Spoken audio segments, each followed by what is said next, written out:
I would ask you this first question right off the bat to set the tempo for today's podcast. And that question is, what is your legacy? And what are you planning to give back to the community, especially the community that you're from? Because as far as I know, you've always been helping the youth out. Yes. And I remember you distinctly during practice, always helping. You know, you're a varsity player.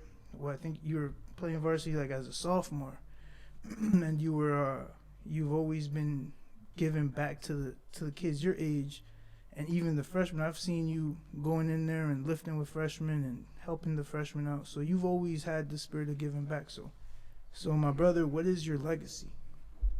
My legacy is, just basically,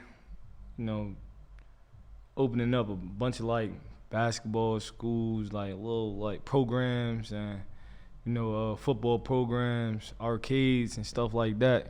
Basically just a lot of stuff for the kids, a lot of after school programs. Basically the rap is there, but I want to be more like a mentor for the kids, right. Someone they could come to besides the rap.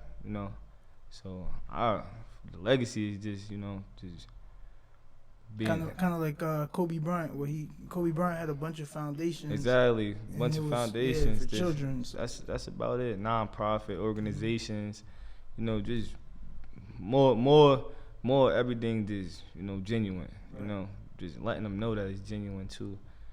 Man, I hope everybody else is the same. I remember when we were at your music video, it was really youngsters that were there with you, supporting you.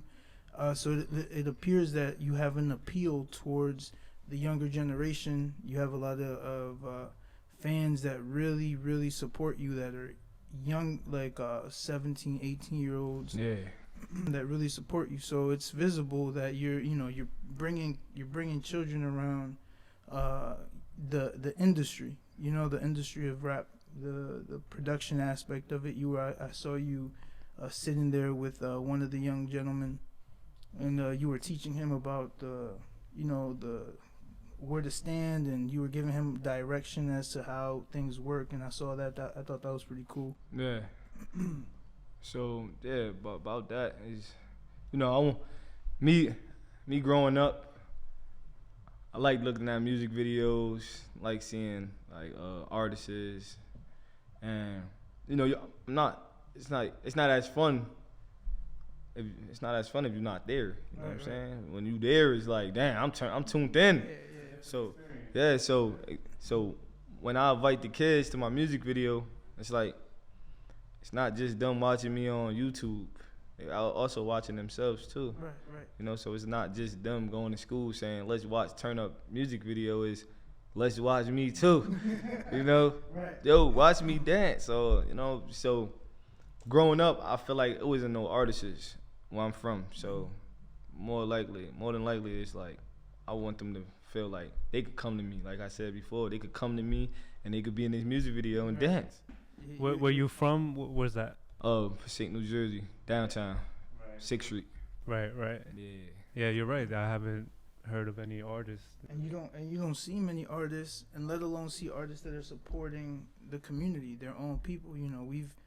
We've had the pleasure of seeing you actually support your community, which is huge, man. What motivated you to start helping children, and why children? Why not other things? Why? Well, growing up, I had a tough kid. Start there with that. All right, so growing up, we was like going house to house, trying to really find somewhere to lay our heads.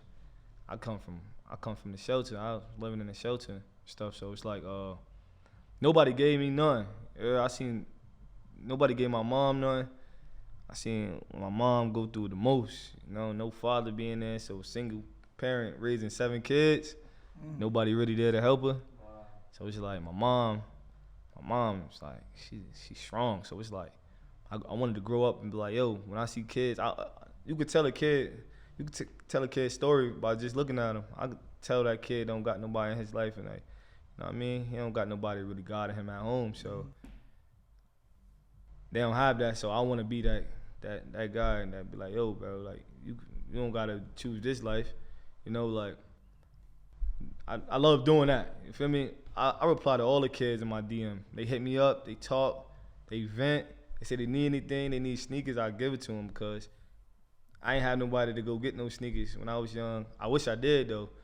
I wish I had kids. Well, I wish I had adults that had my back, like I got they back. I mean, and that's it. Like, You know what's cool about that is that now you're like a text message away or a DM away from your favorite artist. Back in the day, it wasn't like that. You had to, either go to the concert or pray that you come across them somehow. You know what I mean? So now it's like you have your local people that they could reach out to you like that. You know? When we went out and I saw the turnaround, like how many people were supporting him, for me it was interesting to see how many young children were there ready to support. We had to get kids out because they was trying to jump in the video. It was only so much, the videographer is doing his thing. Yeah. And we got this guy. He's, nah, come on, man, bring him in, bring it. And he got the producers like, nah, man, it's enough. You got too many kids trying to. Oh, it was crowded like that. Yeah, and he has a big following. He has a big following. People where, it's, to me, it's crazy because I've seen him when he was in high school. So I just recall his drive, tenacity, what he was, always willing to get on the field, always trying to hurt somebody. He was trying to hit all the time. He was tough, but also humble. He always listened. He had qualities he had a leadership kind of mentality, or has a leadership mentality, and it shines. And you could see how, as an adult, how he's grown into his self, and I admire that. I think that's a very important thing. I have another question for you, and it deals with your history. You've coming from Passaic, New Jersey. It's not the easiest place to be. To be growing up. I'm not from Passaic, but I kind of feel like I am because, I had family that worked in the system, things like that. And one of the things that I know about Passaic is that Passaic is very difficult to get out of the mentality of being a victim, right? And I seen your music videos. You're in Lambos. Can you tell me about, your how have you been manifesting wealth and abundance for yourself, and how have you been able to help others in achieving, these things? All right, so my boy that got the Lambo truck, that's my man. That's Gene. Let's rewind that. So really, I've never been in a Lambo truck before, like this year. It's crazy. Well, a little bit before 23. So like I always wanted to ride in a Lambo truck. This growing up, like I see